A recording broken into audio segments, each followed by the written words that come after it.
Bonjour et bienvenue sur le floor de Wall Street où nous avons le plaisir de recevoir Grégory Volokhin, le président de Mastercard à New York. Grégory, bonjour. Bonjour. Nous allons traiter aujourd'hui avec vous de la question européenne. Beaucoup de mouvements en Europe et beaucoup d'incertitudes avec la Grèce. La semaine dernière, un plan a été trouvé. Maintenant, avec le référendum attendu ou annoncé par Papandréou, le plan européen est-il remis en cause ?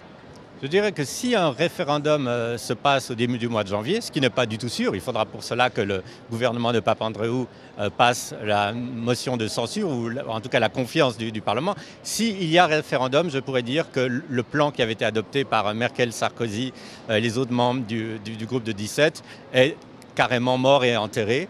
Pourquoi ? Parce que tout simplement, pour aider la Grèce dans les conditions qui avaient été articulées, avec le haircut de 50%, avec le leverage du EFSF, qu'est-ce qu'il fallait ? Il fallait que la Grèce adopte un plan d'austérité qui est très dur pour la Grèce. Et ce plan d'austérité, évidemment, si on le soumet au vote de la population, on est très loin d'être sûr qu'il sera approuvé. Le nom donc n'est pas complètement certain, mais pas complètement éloigné. En cas de non, quel serait le scénario possible pour la Grèce et l'Europe et la zone euro ? Écoutez, le scénario en cas de non, c'est un défaut de la Grèce. On voit les marchés financiers, depuis l'annonce de ce référendum, déjà commencer à imaginer quelles seraient les retombées d'un défaut, d'un vrai défaut de la Grèce. C'est pour ça que les banques, par exemple en Europe, ont eu une baisse très importante ces 2 derniers jours. Donc l'effet serait surtout ça. Ça serait comment on envisage maintenant une Europe sans la Grèce, une Europe qui fasse défaut. Quel est l'impact, par exemple, sur tout ce qu'on appelle les crédits défaut de swap ? Parce que là, il serait exercé.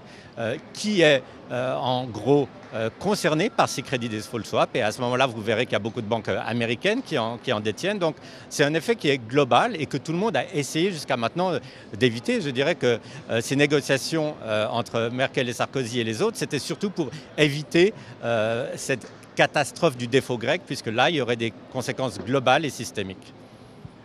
Peut-on prévoir une sortie de la Grèce, donc de la zone euro et si jamais ça se passe, y aurait-il un effet domino avec le Portugal ou encore l'Espagne ?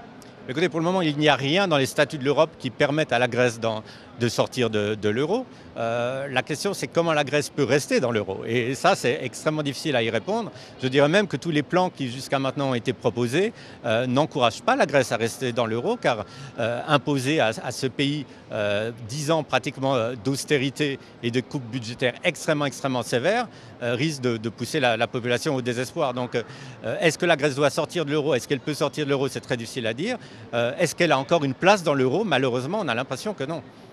L'impact risquerait d'être mondial. Peut-on assister à une récession en cas de faillite de la Grèce ? Une récession mondiale ? Ça ne sera pas la Grèce elle-même qui provoquera la récession, mais ça sera le choc peut-être sur les marchés financiers.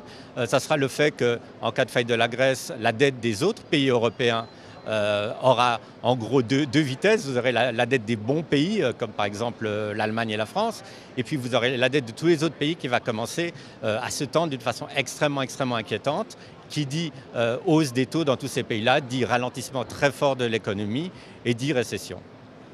Mais écoutez, Grégory Volokhin, je vous remercie pour vos éclaircissements. Je rappelle que vous êtes président de Mastercard à New York.